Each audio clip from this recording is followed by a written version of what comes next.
कामिका एकादशी आषाढ कृष्ण पक्षात ही एकादशी येत असते। कामिका एकादशी व्रत कथा महिमा उपवास फलप्रयोजन व महत्व इत्यादी। सुमारे 5000 वर्षापूर्वी भगवान श्रीकृष्ण आणि धर्मराज यांच्यामध्ये झालेला हा संवाद आहे। वसुदेवसुतं देवं कंसचाणूरमर्दनं देवकी परमानंदं कृष्णं वंदे जगद्गुरु।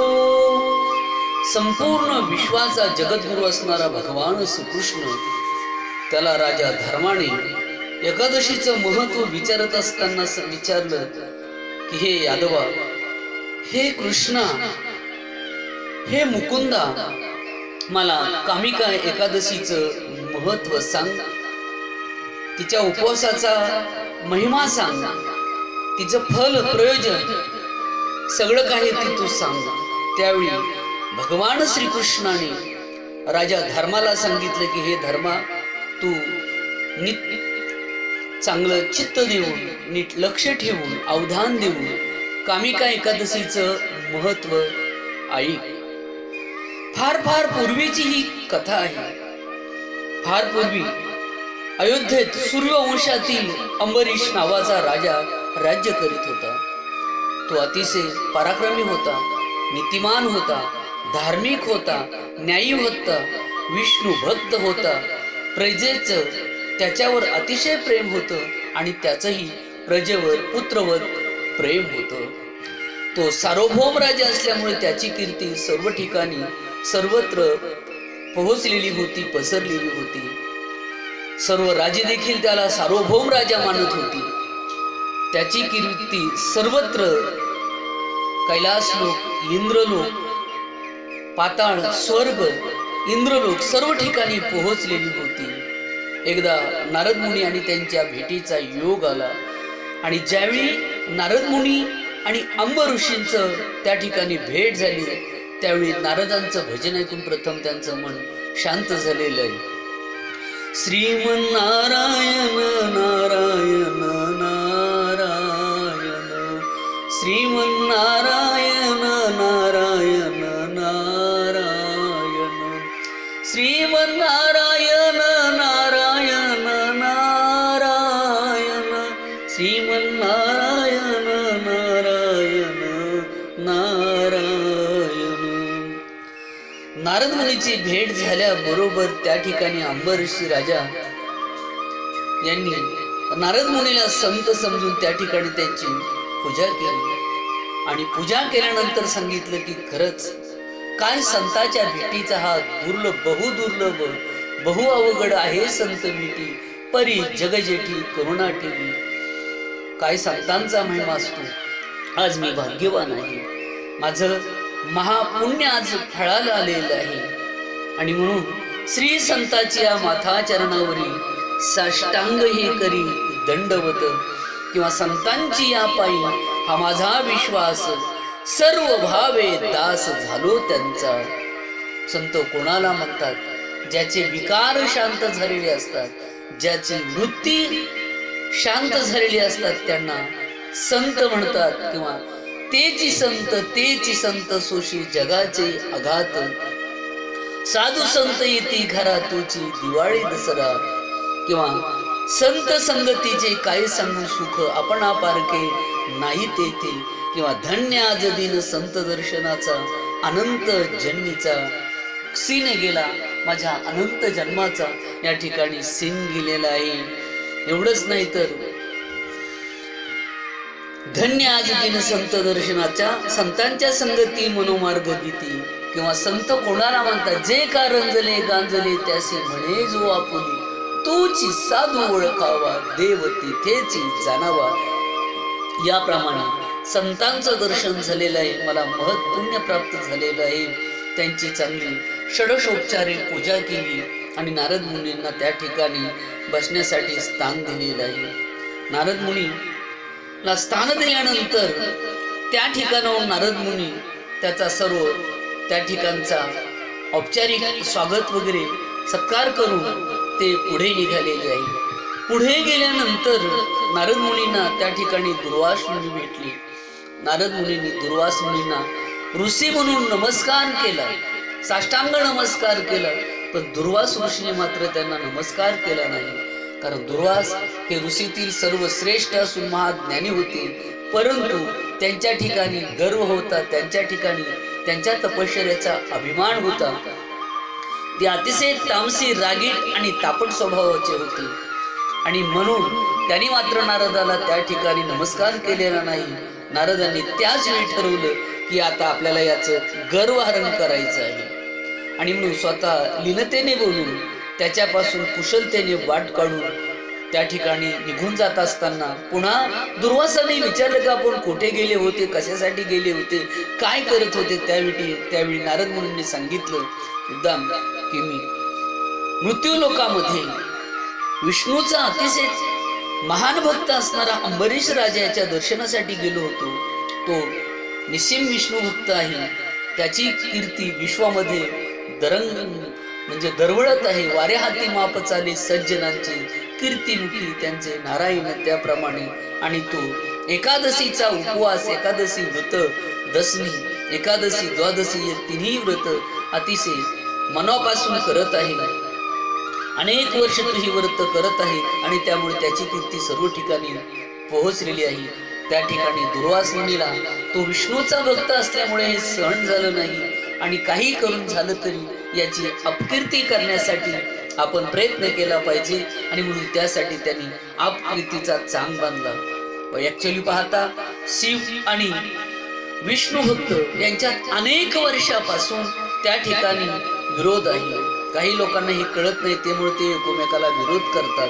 वास्तविक पाहता भजन करी महादेव, राम पूजी सदाशिव. भजन करी महादेव, एक एकाचे हृदय गोडी साखरेचे ठाई. किंवा राम पूजी सदाशिव, भजन करी महादेवा, हरिहरा भेद नाही नका करू वाद, असं सांगितलेलं असताना देखील त्या ठिकाणी दुर्वास मुनी मात्र विष्णू भक्ताचा द्वेष, तिरस्कार हेवा करत होते.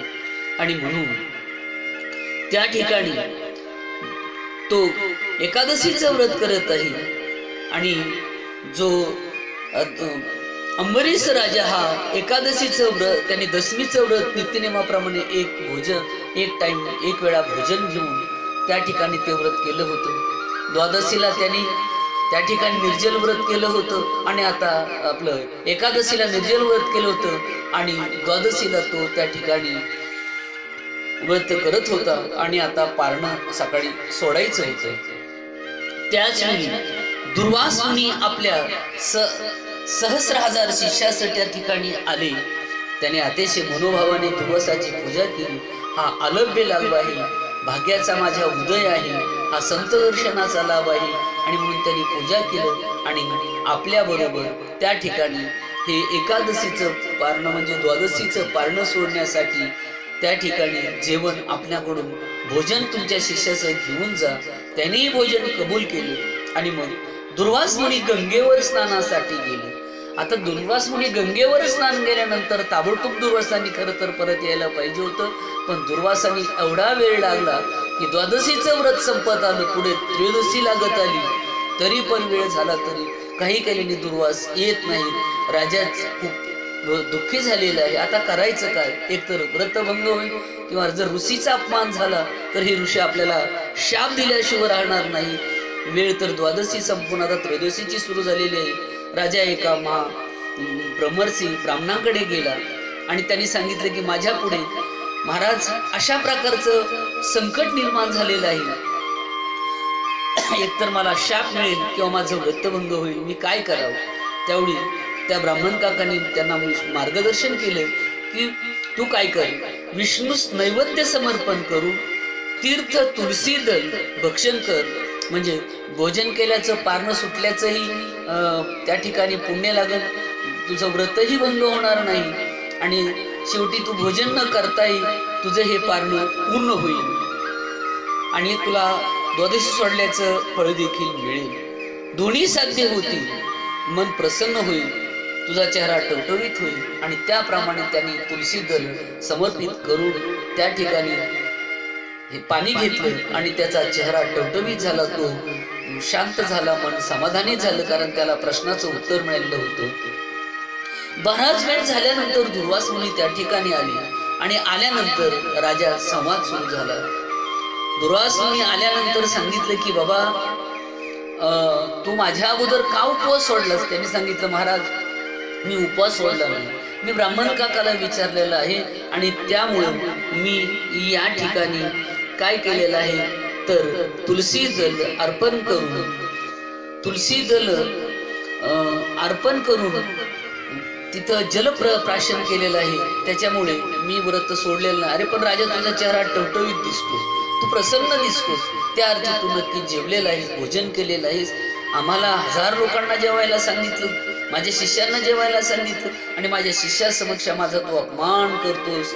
आणि म्हणून मी तुला या ठिकाणी शाप दिल्याशिवाय राहणार नाही. कारण दुर्वासा अतिशय शापी, क्रोधी, अभिमानी, तापट होता. आणि म्हणून त्यांनी काय केलं तर त्या ठिकाणी दुर्वासाला सांगितलं की तुला 10 गर्भवास भोगावे लागतील. म्हणजे अपराधावीना ही शिक्षा दिल्यामुळे त्या ठिकाणी दुर्वासाला अतिशय वाईट वाटलं. आता करायचं काय?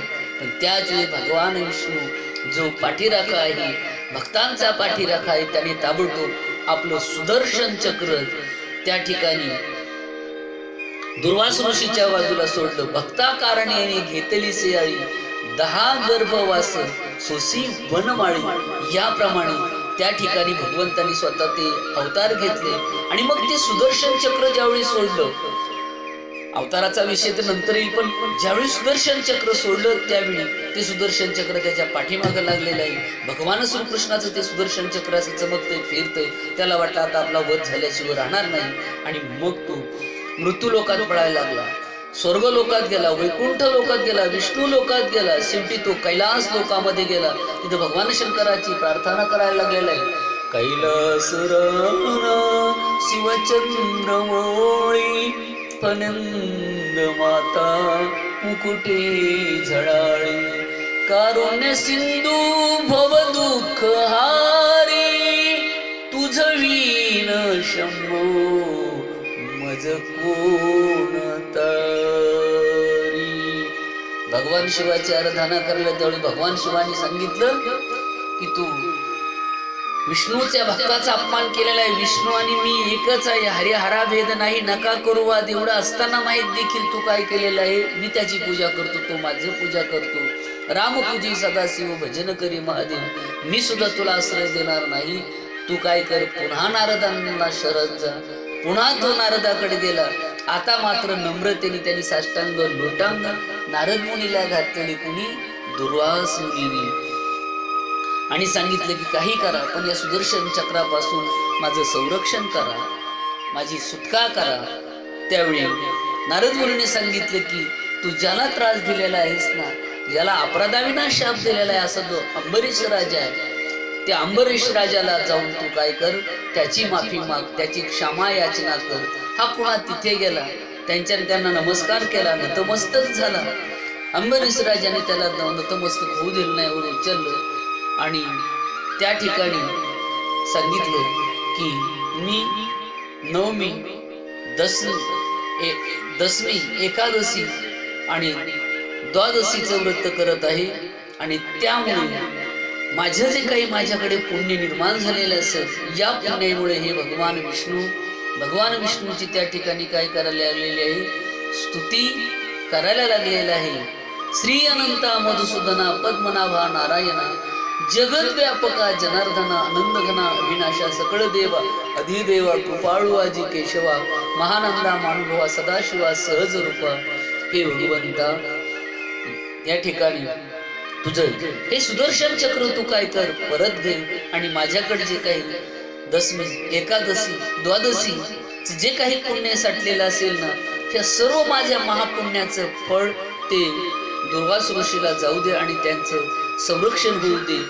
आणि म्हणून आपण तू कामिका एकादशीचं व्रत कर असं दुर्वास महाराजांनी सांगितलं की महर्षी तुम्ही काय करा, जी कामिका नावाची एकादशी या एकादशीचं व्रत करा, मी ही एकादशीचं व्रत करतो आणि या पुण्यामुळं या ठिकाणी दुर्वासाची सुदर्शन चक्रापासून सुटका झाली, त्याची मुक्तता झाली आणि त्याचं फल पुढे त्याचं कल्याण झालेलं आहे। आणि म्हणून अशी ही कामिका नावाची एकादशी आषाढ महिन्यामध्ये येणारी कृष्ण पक्षामध्ये येणारी एकादशी हिची व्रतकथा, महिमा, उपवास, फल व प्रयोजन इत्यादीची या ठिकाणी जर आपण साधना केली, ही जर एकादशी आपण मनापासून केली तर निश्चितपणे आपलं आत्मकल्याण झाल्याशिवाय राहणार नाही, आपलं कोट कल्याण झाल्याशिवाय राहणार नाही। आपणही सर्वांनी हे एकादशी मनापासून करावी आणि आपणही मोक्षपदाला प्राप्त व्हावं, आपणही स्वर्गलोकाला प्राप्त व्हावं, या ठिकाणी आपल्याही जीवनामध्ये पुण्य प्राप्त व्हावं, आपलंही संकटापासून संरक्षण व्हावं, यासाठी ही कामिका नावाची एकादशी अतिशय महत्वाची आहे। आणि स्वतः भगवान श्रीकृष्णाने राजा धर्माला ही कथा या ठिकाणी काय केलेली आहे, सांगितलेली आहे। तेव्हा आपण सर्वांनीच ही एकादशीची कथा करायची आहे। व्रत एकादशी करीन उपवासी, गायीन अहर्निशी मुखी नाम, पंढरीची वारी आहे माझ्या घरी, अशी ही महान एकादशी आपण सर्वांनी पुण्य फल प्राप्त करून घ्यायचं आहे।